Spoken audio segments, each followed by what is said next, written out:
মানে কন্টিনিউ কাজ করতে করতে পুরো সন্ধ্যা হয়ে যাচ্ছে। বেলা মানে আলো তো পাচ্ছি না যে আমি একটুখানি বিশ্রাম নেবো বা কিছু, সন্ধে হয়ে যাচ্ছে।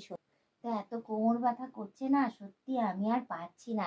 কি করব বলো, সকাল থেকে উঠে ঘরের সংসারের সমস্ত কাজকর্ম করা, আবার জুতে জুতে রান্না করেছি, রান্না করে সেগুলো খাওয়া, আবার বাসনপত্র মানে মাজা ঘষা করতে করতে অবস্থা খারাপ হয়ে গেছে। আর পারছি না গো। আর তার মধ্যে রোজের আমার কাপড় কাচা গো, কাপড় কাচা, কাপড় কাচতে কাচতে মানে কি আর বলবো তোমাদের, বুঝে উঠতে পারছি না রোজ। আর এখন তো মানে শীত পড়ে গেছে, ক্রিম লাগানো, তেল লাগানো, মানে কি বলবো। আর বেশিরভাগই রান্না করতে গেলে জানলা দরজা গরমকালে যেমন খোলা থাকে, আর শীতকালে সেমন বন্ধ করে করে রাখা হয়।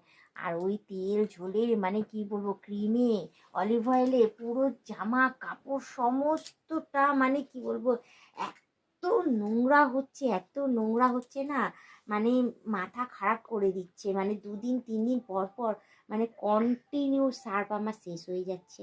হ্যাঁ, যেখানে 4 দিন চলতো সার্ফ, সেখানে 2 দিনেই শেষ হয়ে যাচ্ছে। ভিজাচ্ছি, নোংরা হয়ে যাচ্ছে, তেল কাজটা এই কাজটা করে করে না পুরো একদম বরবাদ হয়ে যাচ্ছে। মানে কি বলো, কাপড় কাচছি, বাসন মাজছি, ঘর পরিষ্কার করছি, মানে কন্টিনিউ কাজ করতে করতে পুরো সন্ধ্যা হয়ে যাচ্ছে।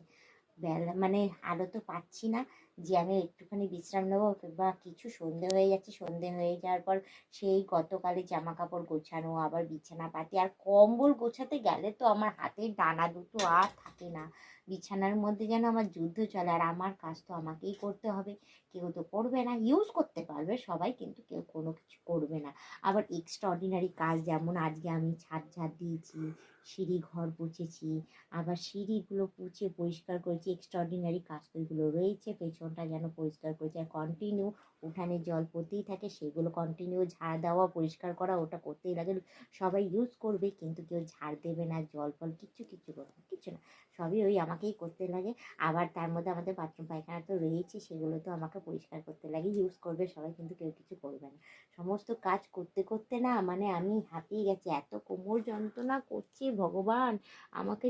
আমার কোমরটা যদি কেউ একটু টিপে দিত গো, আমি কি বলবো, আমি তাকে গিয়ে আমি গড় করতাম, সত্যি কথা। কিন্তু কিছু করার নেই, কি আর টিপে দেবে বলো, টিপে দেওয়ার মতো আমার লোক নাই, আমার কাজ করার মতো লোক নেই, কিন্তু সবার কাজ করার জন্য আমি ঠিক রয়েছি। তো যাই হোক, এখন উঠে উঠে এখন আমার অনেক কাজ রয়েছে, কারণ শীতকালের বেলা সব ঘুমিয়েছিল, কম্বল গোছাতে হবে, জামা কাপড় এখনো পরে রয়েছে সেগুলো গোছাতে হবে, ওইদিকে জামা কাপড় টাল করে রেখে দিচ্ছি, ওইগুলোকে গোছাতে হবে।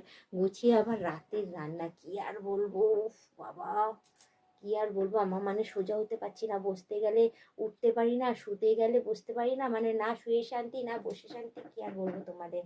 ওহ, এরকম কোমর যন্ত্রণা কাদের কাদের হয় অতি অবশ্যই কমেন্টে জানিও, ঠিক আছে। আমি আর পারি না, মনে হচ্ছে যেন আমার বয়স মানে অর্ধেকের বেশি হয়ে গেছে, কোমর যন্ত্রণা করে করে শেষ আমার জীবনটা। তো যাই হোক, আমি আর বেশি কথা বাড়াচ্ছি না, শুধু এইটুখানি বলবো যে আমার মতো কারা খাটে অতি অবশ্যই কমেন্টে জানিও। আমার মনে হয় আমি একাই খাটতে খাটতে আমি ইয়ে হয়ে যাচ্ছি, হয়রান হয়ে যাচ্ছি। তো যাই হোক, বেশি কথা না বাড়ি শুধু এইটুখানি বলবো, পারলে আমাকে ফলো করে দিও, আর আমার সাবস্ক্রিপশনটা নিয়ে নাও, সেখানে ভালো ভালো ভিডিও দেওয়া রয়েছে। আর কীরকম কী কী টাইপের ভিডিও তোমরা দেখতে চাও অতি অবশ্যই কমেন্টে জানিও, আয়ত্তের মধ্যে বলো, যাতে আমি ভিডিও তুলে ধরতে পারি। আর তাছাড়া সংসারের কাজকর্ম ছাড়া তো আমার কিছু আসে না।